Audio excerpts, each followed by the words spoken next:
Hi, I'm your host, Marsha Florence for Just Ask. Today's show, ladies and gentlemen, is Detroit Recovery Project Incorporated. Hurry back and join us.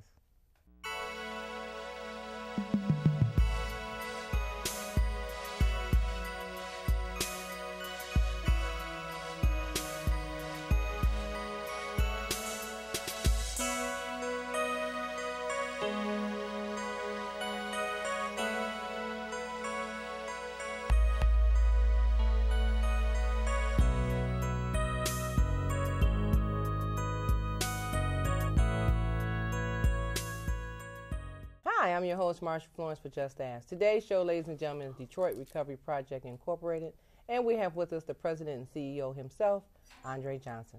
Good morning, Andre. Good morning, Marcia. Glad to have you. Thank you. It's an honor to be here. Oh, thank you. Now, you know what? It's been a while. It's been quite a while, and we wanted to have you come back and join us and tell us some new things that's going on with Detroit Recovery and some things about yourself. Sure. Well, I will say this. This year will mark our 10th year anniversary of being in business. I'm the president, chief executive officer, and founder of Detroit Recovery Project. And we became a 501c3 July 5th, 2005. And so this year we will be celebrating our 10 years of being in business. We have several new initiatives that we are embarking upon over the course of this new year. And one in particular is targeting youth, targeting adolescents. We know, and I'm sure as you know and the listeners know, here in the state of Michigan, the medical marijuana, the legalization of marijuana bill that was passed.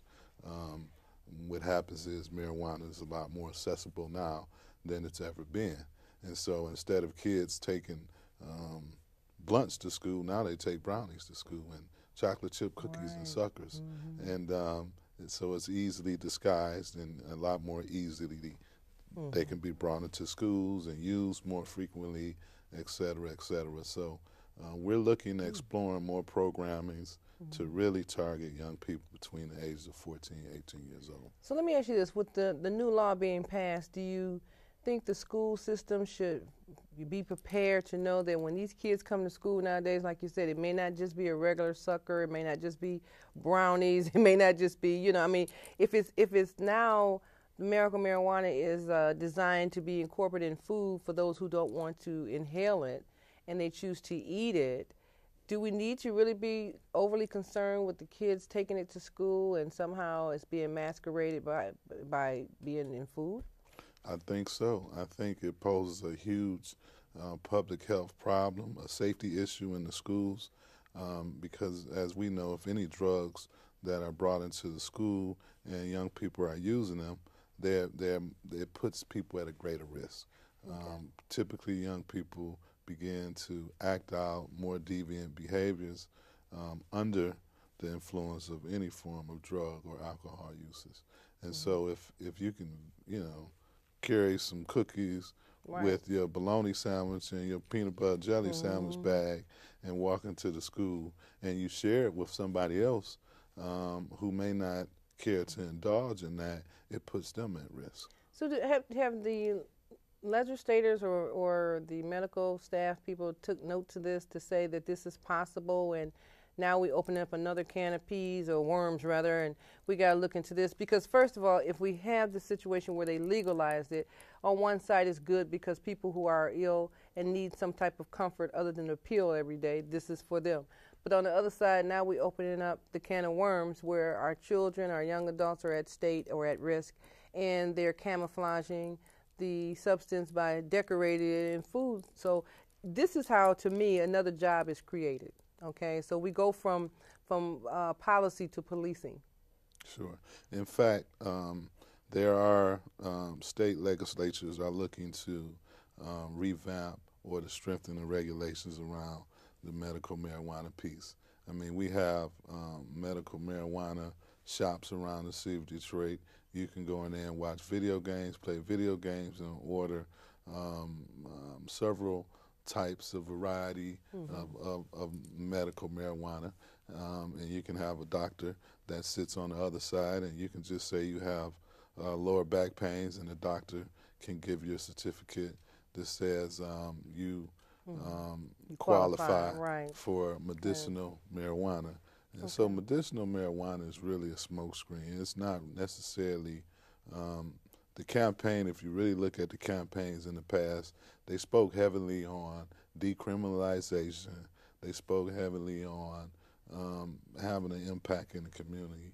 And personally, I think if you really want to have an impact in the community, we need to invest in programs that empower young people and have a heavy emphasis on education and prevention versus promoting the usage of drugs. People have been smoking marijuana since the beginning of time. time. Now you want to decorate it and make it, And you know, people have been medicating themselves for a long time. Right. And if we look at our history, as you know, our last show when you interviewed some of my colleagues, the emphasis was on prescription drugs. Yeah, Dr. Dudley. Right, Dr. Dudley and Mike Fisher. You know, we found that oftentimes people leave old prescriptions in their medicine cabinet, and oftentimes kids go in the medicine cabinet and take those drugs, and that's the beginning of a new drug addicted. But what parent wants to know, Andre, that they can't leave their medicine in the cabinet and the kid's going to take? I mean, no parent actually thinks that way. That this is our house, this is our bathroom, so I got my medicine in the cabinet so I can take it out every night. Remember to take my pill, put it back, or I have my medicine on the side of my nightstand. You're not thinking that you have to count your pills, measure your liquid substance. You're just thinking, I'm not feeling well. Let me take my medicine, go to sleep, cut the pain, whatever. But you do notice every now and then, I ran out already. Yeah, keep out of reach of children. Right. So when I was growing up, we had a bar in my home. And so Christian Brothers was in the home, and a day like this, it was cold, and me and my friends we were on our way to walk to school, and it was normal to say, well, let's get a little sip of that Christian Brothers. Wow. And that was the beginning of my first introduction to alcohol. Okay. And so a lot of times, young people first experience with drugs and alcohol are typically in their home environment. Okay. Well, we're going to take a break, and ladies and gentlemen, we're going to come back with some more helpful information in reference to Detroit Recovery Project Incorporated. We'll be right back. Over 1 million Americans at risk of foreclosure have been helped by Making Home Affordable. Find out now what your options are. Home where I belong. And welcome back to the show. Now, those of you who are just not joining us, we have the president and CEO himself, Andre Johnson. And Andre, he is giving you insight on information from Detroit Recovery Project Incorporated. And some of the information also relates to prescription drug abuse by children. So, Andre, I know you have an 800 number or local number. We need to get that number up so that our viewers can actually have questions beyond us today. What would they call?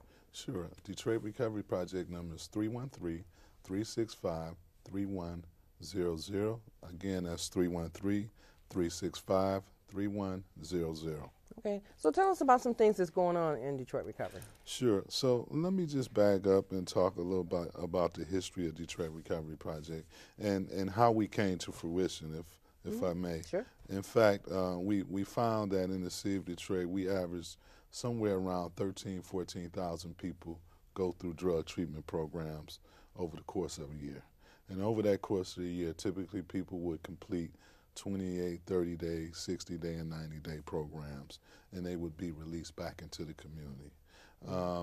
And then we found that those people would relapse within the first 30 to 45 days because of lack of resources in their communities.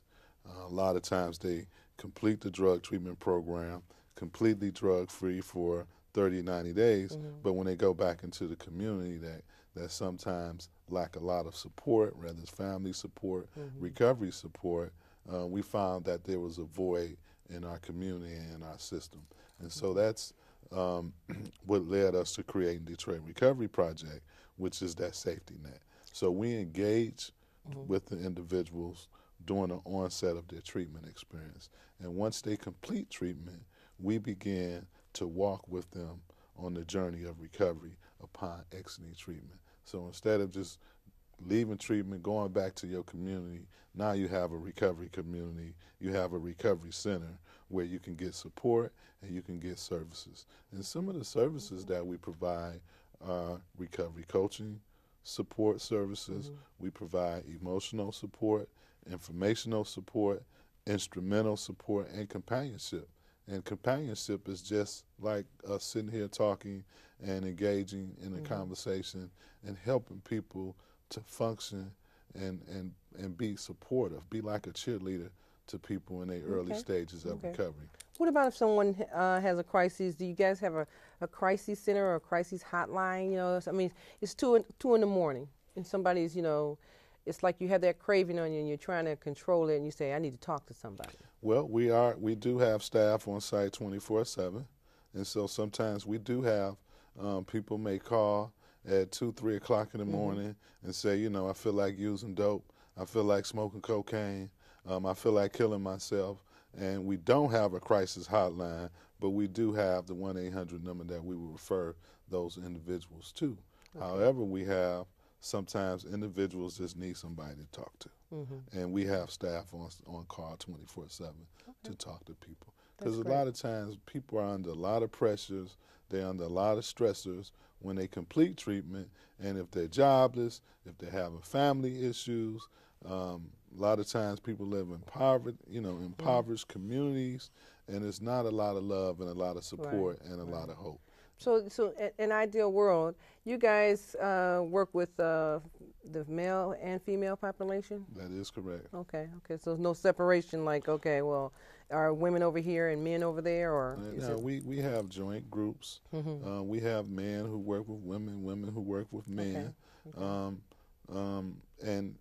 it's important that we learn how to work together as a unit.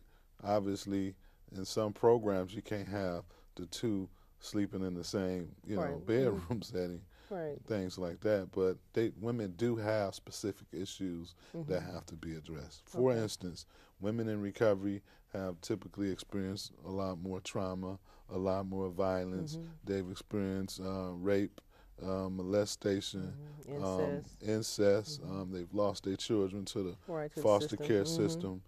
So women tend to have a lot more deep-rooted issues than men. And that's one of the reasons why we have more men that's in long-term recovery than women, because women are battling with those demons. Right. And if an average person or female wants to get her children back, she got to act fast in getting herself together so that she can get her children back. Okay. Other than that, the children will be lost into the system because you're still in recovery. That's right. And so it takes time. It takes time to work with the foster care women. It takes time to get a home, a suitable living situation, employment. And so it's a lot of barriers, but there's also a lot of programs that's designed to really help. And, you know, we've been fortunate where we've worked with the courts. We've worked with Michigan Rehabilitation Services. We've worked with the State Department of Health and Human Service, Foster Care Division, et cetera. And we've been instrumental in helping women to family restoration. Now, you have more than one location? Yes, we do have one location, 1121 East McNichols. That's just west of I-75 in McNichols. And then we have another location, Westside Recovery Center, which is at 1145 West Grand Boulevard, which is just north of Michigan Avenue. Okay. I know I've been to your facility before, and you guys have computer programs for the clients. So is that a class or so that they can do job development, or they're looking for housing, things like that? I know you have a lot of social events there. Yes. Okay. In fact, we have the computers. Some people go and they do look for a job. Some people go Facebook, social media, just downtime. You know, our facilities, our state-of-the-art facilities, we do believe in keeping up with time, and this is a technology age that we live in, and so we do encourage people to hone their computer skills, and we do have people to come in to teach people basic computer skills if we're going to operate and be successful in this day and age. Okay, so what is the Real Michigan Advocacy program about? So the Real Michigan Advocacy is a component that we created about a year ago, and that was just created to have people in recovery advocate for people in recovery. Wow. Oftentimes people stigmatize, alienate people who may have suffered from an addiction, and people are shunned. And so it's important that we have people who are working together to decrease the stigma that's associated with people who once used drugs and alcohol. You know, I've heard people say, we don't want to be around those kind of people. Right. They're like, well, And I'm like, well, who you think your neighbors is now? right. Or, Right. you know, so it's a lot of miseducation. I mean, no house is sacred, so to speak. But what I mean by that is that there is something going on in everyone's life, whether it's alcohol, drug abuse, or, you know, incest. It's something, and I'm not saying that everybody's like, well, not my house, but in your family bloodline, somewhere down the line, something happened, and it may not happen in your immediate household, but it did happen, and maybe you were spared, or maybe you were, you know, shunned from that type of situation, but you should be one of those individuals who's willing to help, you know, support another person in recovery of any sort. Absolutely. I mean, it's the old adage of the pink elephant is in the living room. Don't nobody want to look at it. Right. People just want to act like the pink elephant is not there. It's not there. Okay. So will you guys be combining your efforts with the Board of Education, the school systems? Because I know when we met with Mike Fisher and Dr. Dudley, you know, the concept was to educate parents about prescription drug abuse. But what will Detroit Recovery Project do with the Board of Education?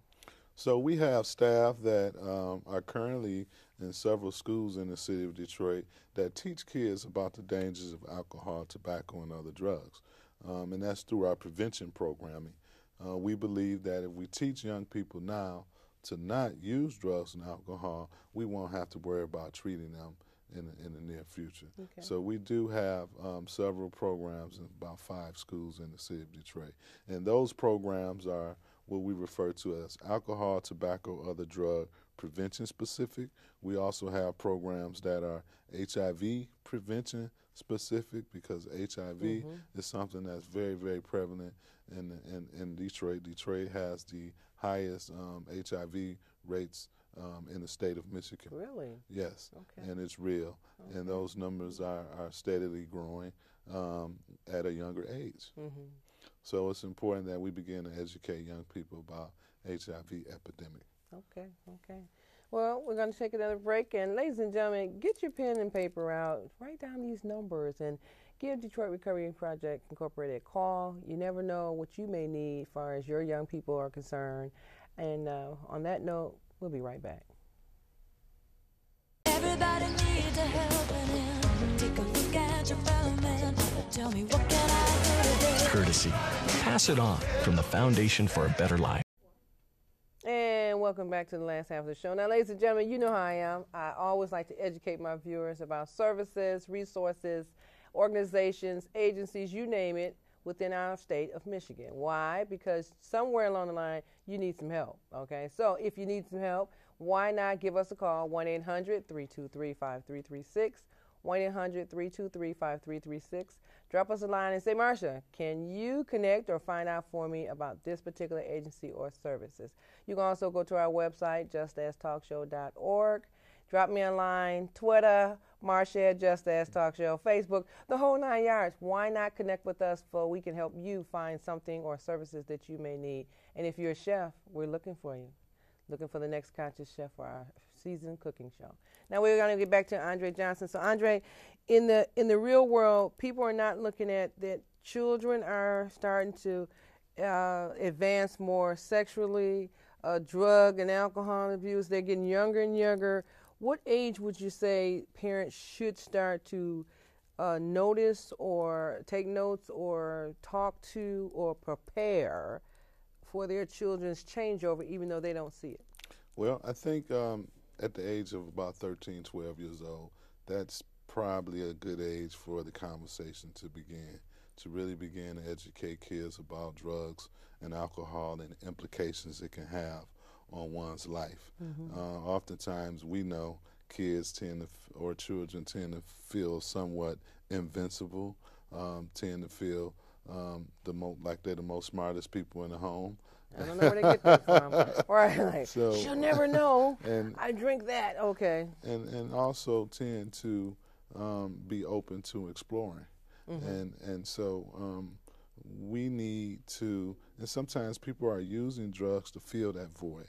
A lot of times, kids are depressed. Some kids are unhappy. Some kids suffer from some form of mental illness, et cetera, et cetera.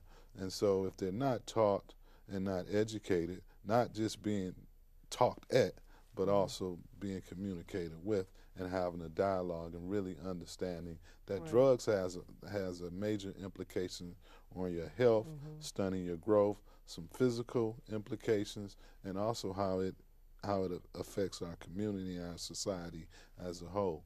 In fact, we are in the process of opening a new adolescent recovery residential program at Detroit Recovery Project. We're going to have a 20-bed facility. 10 beds will be designated for young women, and 10 beds will be designated for young men between the age of 14 and 18 years old. Now, those children or adolescents, will they be coming off the streets, or will they be referred to you guys? How will they? Well, we do have relationships with Wayne County Third Circuit Juvenile Court.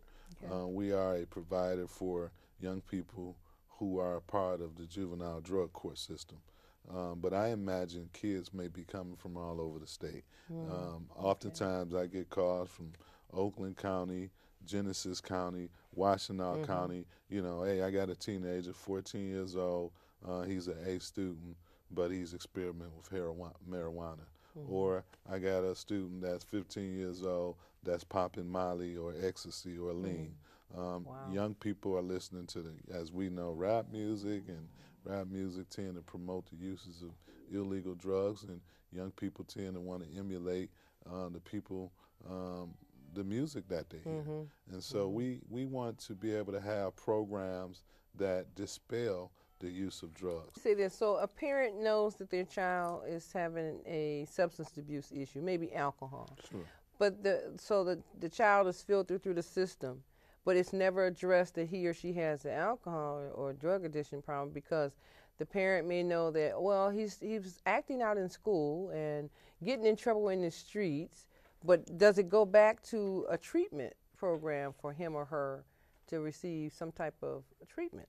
Well, in that instance, sometimes parents are not really educated enough that their child may be experiencing or may be on the brink of a full-blown addiction.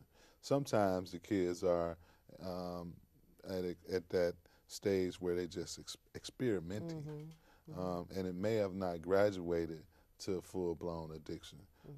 You know, it's recreational usage, social usage, and then it goes into full-blown addiction. But what happens is their behavior, their acting out, driving under the influence, these are telltale signs that they need to stop and that they need to be treated. But what will happen is they'll find themselves doing something illegal or a deviant behavior that may get them incarcerated in the juvenile system. So they go through the juvenile system for 6 months, a year, and they get back out, and that disease or that rooted issue is never treated. And a lot of times our society still have a lot of confusion around the disease of addiction. To suffer from a disease of addiction is a chronic illness, and it has to be treated appropriate. It's just like diabetes. If you don't treat diabetes, it gets worse. If you don't treat hypertension, it gets worse. If you don't treat addiction, it gets worse. And a lot of time our family members think that, well, that was just temporary, or, don't talk about it, or just don't have nothing in front of him. He won't drink it. I had a case where I had a young mother of 6, and she had alcohol abuse, but she said her whole family drank. So it was no getting around it, because I was telling her, I said, well, at some point in time, when you're around your friends, you have to tell them, if you see them drinking, you have to say, I'll get back with you. Because if people don't want to feel like, oh, you're too good for me now. Well, I was telling her, I said, there's ways that you can shun yourself away from getting caught up with drinking. She said, well, I don't know how, because my entire family drinks. She said, my mother and my father drink. So it's just natural for us all to drink. And I just looked like, I didn't want to say it was a lost case, but it really was, because she already had the root. Yeah, I mean, statistics suggest that if your parents were alcoholic and my parents were not alcoholics, you're more susceptible to become an alcoholic Right. than I am. And I think it's important that we learn from our parents' mistakes as children. And it's important that our parents teach our children. I mean, when I was growing up, my mother said, "I want you to do better than I've done in Right. life, son." That's the line. And you know, change the generation. But when you have that genetic predisposition where you know your parents were chronic alcoholics, your grandparents and great grandparents, and you have that lineage, now you have the responsibility to break that lineage by saying, "No, I'm not going to drink." Personally, I'm a person in long-term recovery, Marsha, and what that means is I have not used drugs and alcohol in over 26 and a half years. And if it had not been for long-term recovery, I certainly wouldn't be able to be the president and chief executive officer of a recovery community organization. I would not be able to be a responsible father to my 16-year-old daughter that I love and cherish and raise and kiss and tell her I love her every day. And my 16-year-old daughter have never, ever seen me consume alcohol or use any form of illegal drugs. And so I set an example. And my daughter told me, she said, "Daddy, you never have to worry about me using enough drugs." Because I've told her about the horror stories that I once experienced when I was on that path as a young teenager. Okay. So you prepared her. Absolutely. And so it gives her insight. And I think a lot of parents don't like to prepare their children or tell their children about their upcoming because they feel like, oh, that's too much or that was just too bad. But sometimes you need to tell your children enough about your childhood so that they will know that this is not a good path. This is not the thing I want to do. And it's a way to tell them without really incriminating yourself. Well, and in some cases, I think, I think as parents, we don't want our children to repeat the mistakes that we may have made as young people. And drugs and alcohol and being a person who was addicted to crack cocaine during the crack epidemic in the 80s is not a part of my life that I'm proud of, but it's a teaching opportunity. It's a teaching experience, and that's part of prevention. Right. Well, I mean, Andre, I must tell you, we enjoy having you come in and tell us about things in reference to Detroit Recovery Project and insight about yourself, because a lot of people don't think, well, how can you maintain or how can you do this? But you are a clear example of what it is to be down and then come up, okay? So that's a wonderful thing. Thank you. And Marsha, thank you for continuing to be a pillar in this community, and this whole informative Just Ask show has always, you've always extended your olive branch to our nonprofit in Detroit, and I think it's important that we continue to build partnerships and have relationships to communicate about what's going on in our community. So I'm always honored to be on the Marsha Florence Show. It's the Marsha Florence Show. Okay, so you will come back and see us again. All the time, anytime. Okay. And will we see you at the Women's Conference this year? Absolutely. I do. I typically give remarks at the Women's Conference. That's going to be held April 10th, 2015 at our 1145 West Grand Boulevard office. We'll have breakfast, lunch. We have an array of amazing speakers, and this is an annual event that we host. Okay, let's get that number again. Sure. The number, our office number is 313-365-3100. Again, that's 313-365-3100. Our website is recovery4detroit.com. That's recovery4detroit.com. Andre, I must thank you, and I hope to see you again. I will make it to that conference. Yes, thank you. All right, now, ladies and gentlemen, as usual, you know who I am, your host, Marsha Florence with Just Ask. Please feel free to drop us a line, 1-800-323-5336. Also, look at the bottom of your screen. You'll see Detroit Recovery for Recovery Detroit. Recovery for Detroit. Recovery for the number 4 Detroit website at the bottom of our page, and the phone number. So if you have questions, comments, please, like I said, Twitter, Facebook, reach out to Just Ask Talk Show. I'm your host, Marsha Florence, for Just Ask. And what do I always say? If you know someone with a disability or if you just have a general question, don't be afraid to ask. Just ask. I'm your host. Thank you.